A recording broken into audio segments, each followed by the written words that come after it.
Gente, alguém pode me explicar quem foi Aristóteles? Preciso para um trabalho super importante. Eu ajudo você. Bom, o Aristóteles foi um importante filósofo para a Grécia Antiga e Ocidental em geral. Ele influenciou muito a filosofia escolástica e moderna. E também as ciências modernas que surgiram lá no século XVI.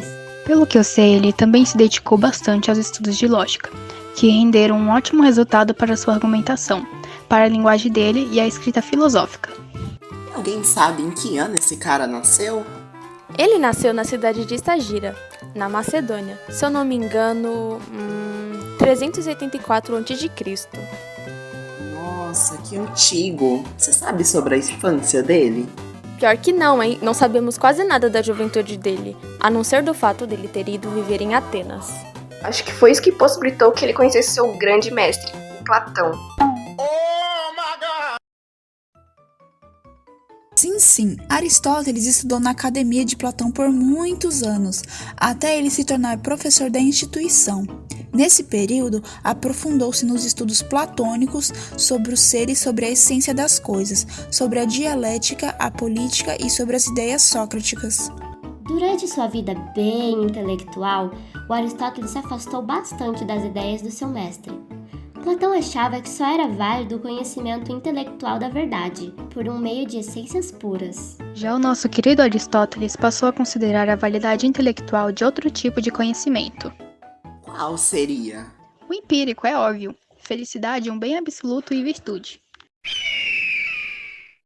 Segundo Aristóteles, a felicidade consiste em uma atividade da alma conforme a virtude. É o bem supremo que tem um fim em si mesmo, sendo almejado por todos. E o que constitui a felicidade são as ações virtuosas. Ou seja, onde o indivíduo reflete e pondera antes de agir, exercendo a sua racionalidade prática e as atividades viciosas conduzem o contrário. Em Ética a Nicômaco, percebe-se que uma atitude virtuosa parte de uma disposição de caráter que se relaciona com a escolha de ações diante das paixões, sendo consistente em uma mediania. Que é determinada por um princípio racional, próprio do homem dotado de sabedoria prática.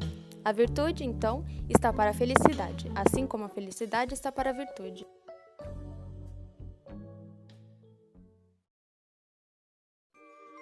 Em A Política, o filósofo destaca que o lugar mais propício para a efetivação da felicidade é a cidade, e a maneira mais eficaz de praticá-la é através da consciência ética e da cidadania, o critério de justo meio.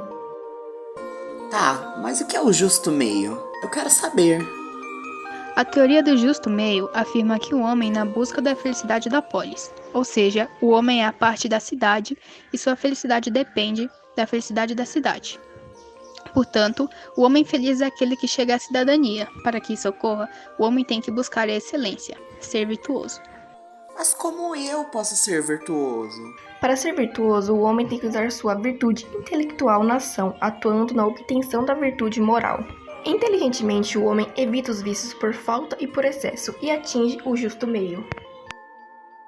Acho que entendi tudo. Certeza? Então quero que responda essas perguntas. Primeira questão: o que é melhor de se fazer? Que critério determina isso? Quais critérios para determinar uma ação como boa ação? Eu acho que cultivando suas virtudes e promovendo seu próprio florescimento humano, assim como certos modos de cuidar de uma cerejeira, a levaram a crescer, dar flores e frutos. É somente cultivando as virtudes que se obtém um real desenvolvimento humano. Minha vez. Questão 2. Qual a importância da razão, enquanto faculdade do conhecimento, para nortear as ações humanas? Um momento, por favor. Já sei. A razão orienta o ser humano para que ele evite o excesso ou o defeito. O homem deve encontrar o meio termo, o justo meio. Deve viver usando prudentemente a riqueza, moderadamente os prazeres e conhecer corretamente o que deve temer. Impressionante! Você falou muito bonito agora. Questão 3. O que seria uma ação incorreta, má ação? Por que as pessoas não agem da melhor maneira? Quais fatores mais influenciam as ações de uma pessoa? Eu só não sei. Alguém pode responder essa por mim? Uma má ação é aquela que será realizada com interesse, com a intenção de receber algo em troca. O homem que não possui sua virtude não consegue evitar seus vícios por falta e por excesso, sempre agindo em interesse próprio. E como se entende a liberdade dentro desta ética? E a responsabilidade? A liberdade qualifica os atos humanos. A relação que existe entre a liberdade e a responsabilidade moral é uma relação de complementariedade, em que estão ligadas entre si. Já na liberdade da pessoa ética, parmenteia suas decisões, contribuindo com a harmonia da sociedade. Quando uma pessoa age sem medir as consequências de seus atos e não reflete sobre como as decisões podem influenciar o meio em que vive, não está agindo com liberdade.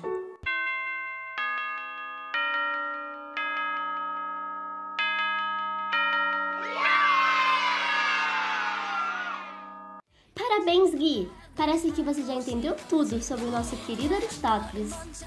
Então, você consegue fazer seu trabalho agora? Muito obrigada, gente. Espero que me ajude caso tenha algum outro trabalho.